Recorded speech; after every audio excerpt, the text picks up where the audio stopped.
Okay, hello, Funny.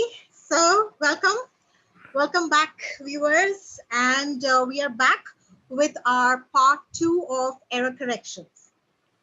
So, Funny, how have you been doing? Yeah, pretty good. Your sessions have been helping a lot to new teachers like me. Wow, I mean that's a great news, and yeah, I have been receiving couple of feedback as well. So, viewers, thank you very much for appreciating the videos and for subscribing them. Thank you so much, and just your likes as well as your comments will help us to make more videos with each passing day so that we can help you better.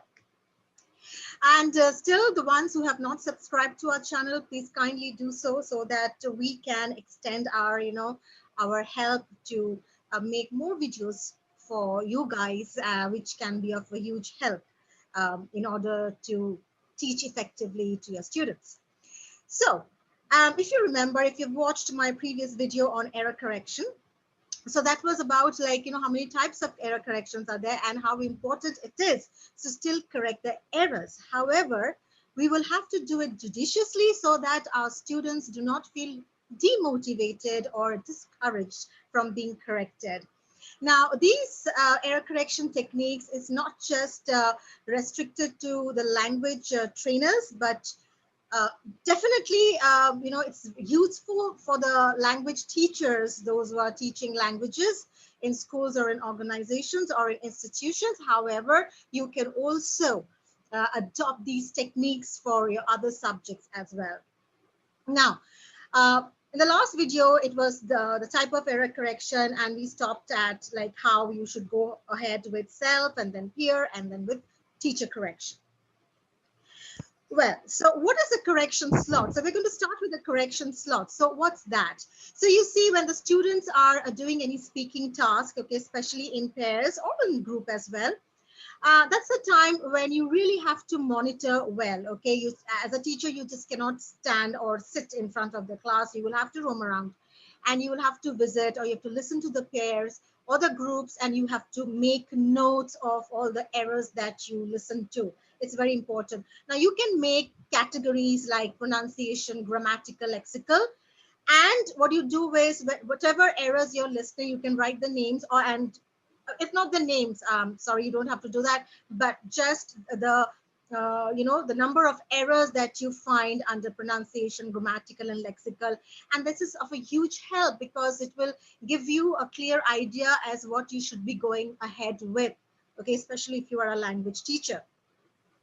So when you select all of these errors, and you can also stop the activity if you know that the activity is not going the way you wanted, all right? So you can either correct the errors, okay, in that session itself, like you can, write a selection of errors on the board and you can ask the students to correct them. You can also carry it forward for the next class. I mean, that's up to you how you want to conduct your session, okay? However, the bottom line is that when you're correcting them or when you're writing the errors on the board and you're asking them to identify, recognize, and correct, ensure they are also noting them down. This is very important, okay?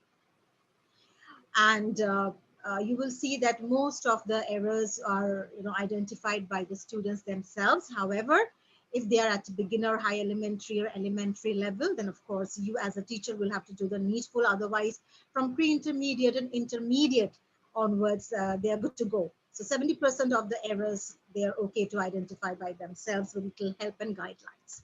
Now, now we will go on to the most important part, okay, and that is the different techniques. So I'm going to explain all the different techniques that you wish to correct the errors, and you can uh, choose the techniques which suits you and your learner so that it goes well as with your learners, okay? It's not necessary that you will have to adopt all the different types, but you can actually experiment and you see what is going well with you and your class. So let's see the techniques now.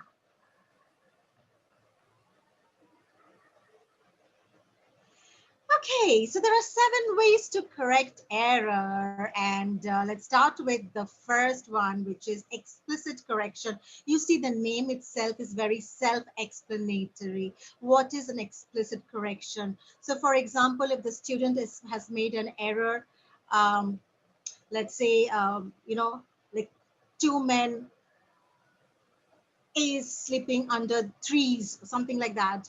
So you correct it completely. Okay, you said no, this is not correct, and this is how you should say that two men are sleeping under the tree. Okay, so as you can see that many students expect or want their mistakes to be corrected explicitly. All right. Uh, which may stem from a traditional view of teaching correction. Okay, so that's all right if that's what they are looking forward to and if that's what they appreciate. There's no harm in in explicit corrections. All right. Otherwise, students tend to complain about not being corrected enough, but and the teachers feel that this technique can discourage students. So teachers have doubt that should I be correcting the whole thing and giving them the correct answer, how they should be actually speaking. Well, in some cases, students expect that from you. So if they do that, you can always ask them, and if they're okay with it, good to go. You can always do the explicit correction. However, let me tell you, explicit correction really goes well with beginner, high beginner, or elementary students. So there you can definitely go ahead with it. Okay. Next is recast. So what is a recast? So let's look at this example here. The student says that I've done my homework last night. And teacher says, you did your homework last night. Great. So let's correct it together. So what did the teacher do? So basically, the parent can also do that. So here the teacher reformulates the entire utterance in the sentence, okay, into the correct version, all right, and allowing the conversation to continue without any interruption. So thus maintaining the focus on the meaning and also keeping the flow of the conversation on. However, it is widely debated that, as being the least effective, for the students, and they're not even aware most of the times. Yes, there have been debates on this. But then again, it's no harm. This is just another technique. And if it works, it works. So especially, I would say that if you are teaching a student, like most of the language teachers, now they're teaching online, and even when there was this pandemic, so there would be teachers teaching online where they would only focus to 5 or 4 students, sometimes one-on-one teaching them the language. So there you can try the recast and see if it is working. However, into my opinion and in my experience, what it says that recast will work if they were aware and if they're slightly of a higher level. It doesn't work with the lower level so much, but then there's no harm in trying. All right, so now let's move on to to the next technique. Wow, so here we have 4 more, okay? So the number 3 is clarification request. So what is a clarification request? Again, let's look into this example. Student says, I go to the cinema last night. And teacher says, sorry, you what? And student says, I went to the cinema last night. Okay, so clarification request, again, as the name suggests. So the teacher says, sorry, I didn't get you. What was that? Here again, what you're doing is, you are using phrases like sorry or I'm sorry, I don't understand. And that's an indication that there is an error, okay, or in the utterance, and the student might want to try it again. So an effective technique, as the students must consciously analyze what they have said and, if possible, giving them the chance to self-correct. So remember, clarification request is you're just clarifying that, can you come again, please? Sorry, I didn't get you. So again, it leaves with an opportunity that I might want to correct and I might want to take time to identify, I think I've said something not so correctly. Okay, moving on to next is meta-linguistic feedback. So what is a meta-linguistic feedback? So meta-language is all related to grammatical knowledge. So again, the example goes, student says, he liked going to the gym. And the teacher says, do we say he liked? And the student might said, okay, he likes, and there you go. However, for a metalinguistic, so this is a metalinguistic cues or a metalinguistic feedback. This works if, whatever you wish to or choose to correct, um, ensure that your student or the learner you know, has been taught the right structure or the right, the grammar portion, because here it is purely grammatical error. So if you are highlighting a grammatical error, you have to be sure that they have been taught. So if it is the singular or the plural or pronoun or helping verb, past tense or present tense or past continuous, whatever you are highlighting, and if you're expecting the right answer, you will have to ensure that this technique is only effective if they have been taught in their previous classes. Otherwise, it's not futile. Okay, it is absolutely futile. It's of no use. So metalinguistic feedback definitely works when you know that they have been taught, and they know this part of speech or this grammatical structure. So with a slight guidance, they correct themselves. Moving on to next is elicitation. So what is elicitation? So elicitation is again here, eliciting. So eliciting is all about getting the response.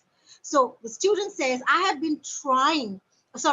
been studying English since 3 years. And the teacher says that I have been studying English.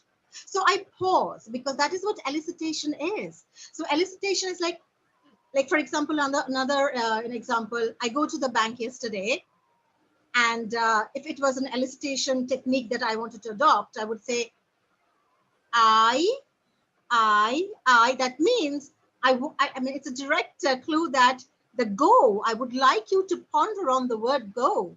So if it was yesterday, will that be go? See, if there is any other word. So in this case also, like, since 3 years and studying English, and I stop exactly on the word that I want you to think. So that is elicitation, right? And again, here the student might come up with the right answer. Don't you think that this is also connected with grammar? Well, of course, yeah, I would say very much so. Metalinguistic feedback is like directly you're highlighting it, and here you are just pausing. Okay, you're not saying that, okay, do you think it should be since, or do you think it should be something else? Okay, you're not doing that. It's more indirect form. The next is repetition. So what is a repetition? So here, when the student says that I have 24 years old. So the teacher says, I have 24 years old. That means what? When I am repeating the same sentence in a question format, I'm giving you that hint. Do you think that sounds right? Do you think that that is the correct way to say how old you are? And there you go. The student says, oh, I am 24 years old. Okay. So that's repetition. So the teacher repeats the student's utterances with example, and rising the intonation. Here, the voice modulation is very, very important, guys. Okay. So like, I go to the bank yesterday. If I want to do it in the repetition technique, I would say, I go to the bank yesterday. I go to the bank yesterday. So again, I'm emphasizing on the word go. So how you actually, rise and fall of the voice. I mean, that does your job. So you have to get your voice modulation really well if you want to use the repetition technique. All right, so now let's go and see the seventh technique. What is it?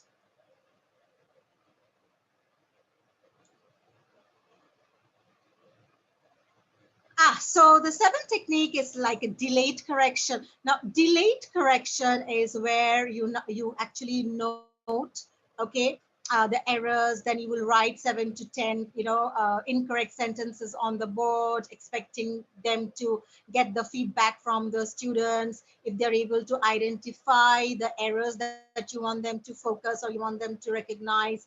And then you're changing the group and giving them a task, and again you're listening out for those same errors. So that's a delayed correction, but yet this is still a correction. So if you have the time and if you can go ahead with it, then definitely you can also adopt this method.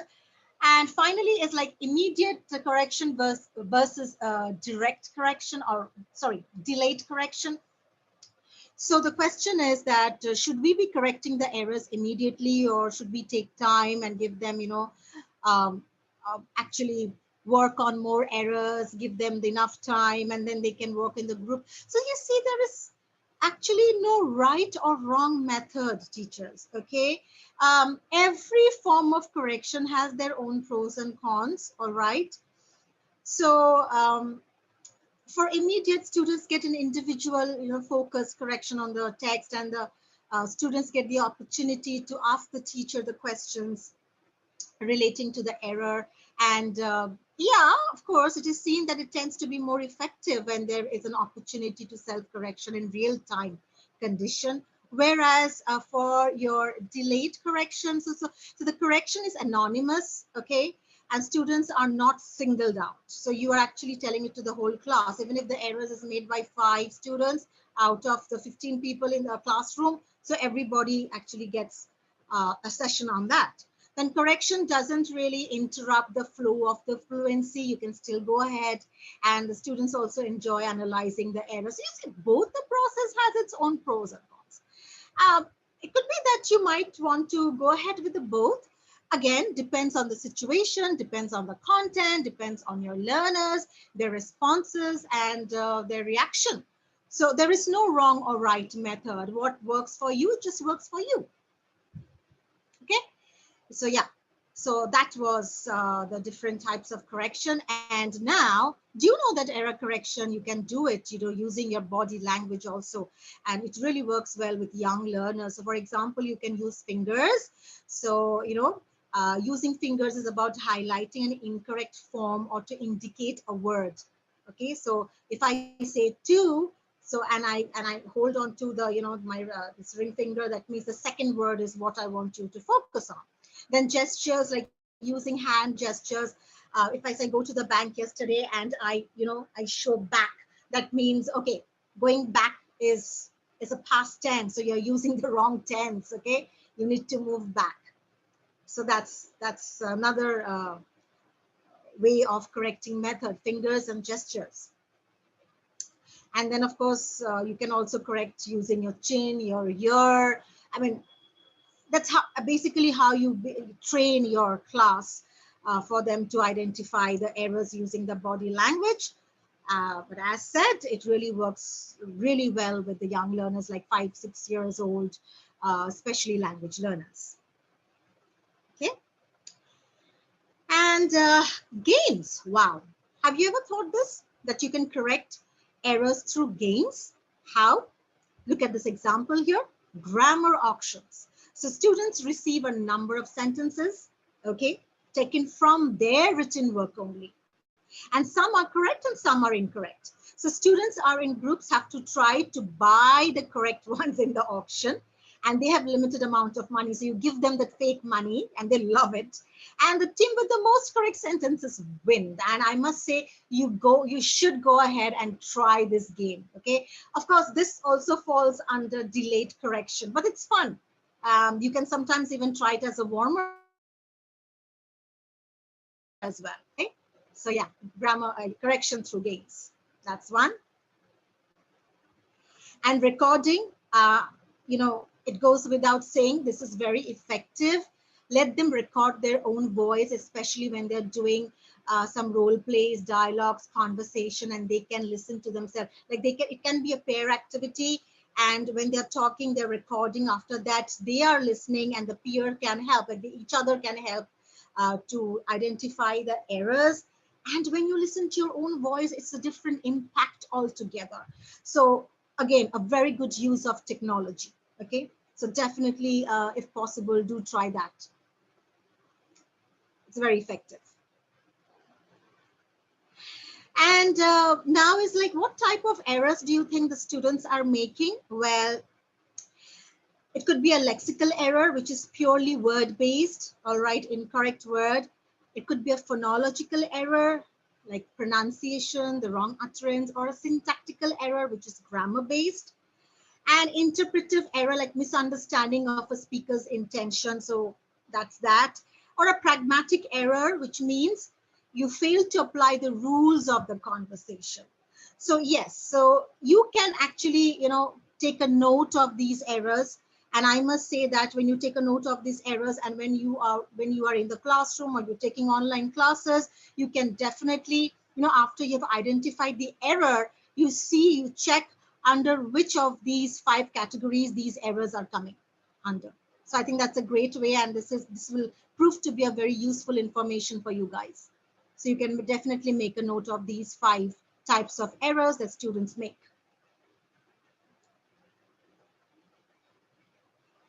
And yeah, it's about like, are you promoting the critical thinking, of your students? So since you are a teacher, you can easily spot, right?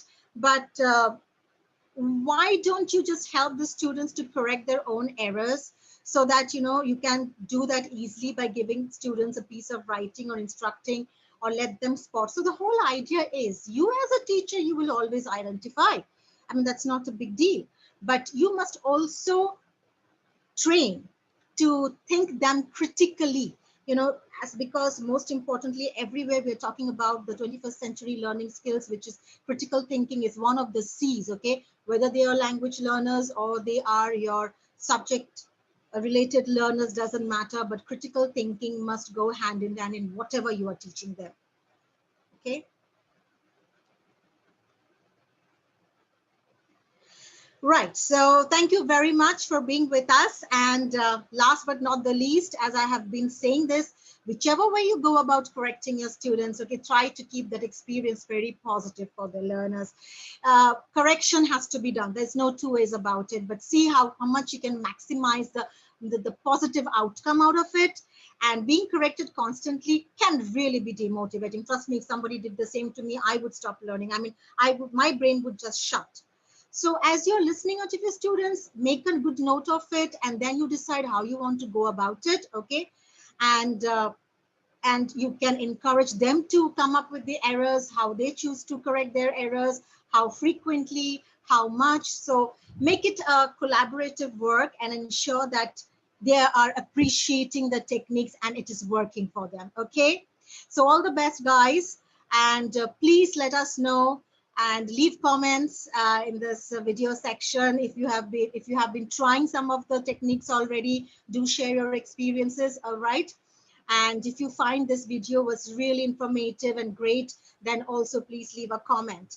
And last but also not the least, do find us on Facebook. All right, we have a teachers group which is called Teachers Hub. It's a private group for all the teachers, where I keep posting all the various um, posts regarding teaching and subjects and resources. And also you can find our FB page, which is called Bright Minds and Radiant Souls. So if you're looking for more and more resources, tips and lesson plans, okay, so not just our videos that will help you, but you can also find a lot of the posting that we keep doing in these two group and pages as well.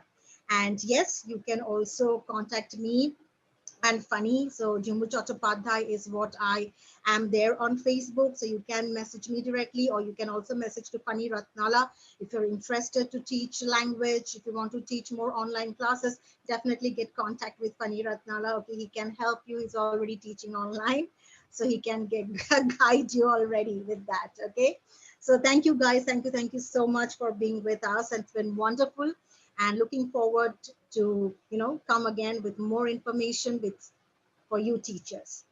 So have a good weekend. It's Friday today, so wishing you a good weekend ahead, and thank you, Funny, okay, for this help, and we'll meet soon again.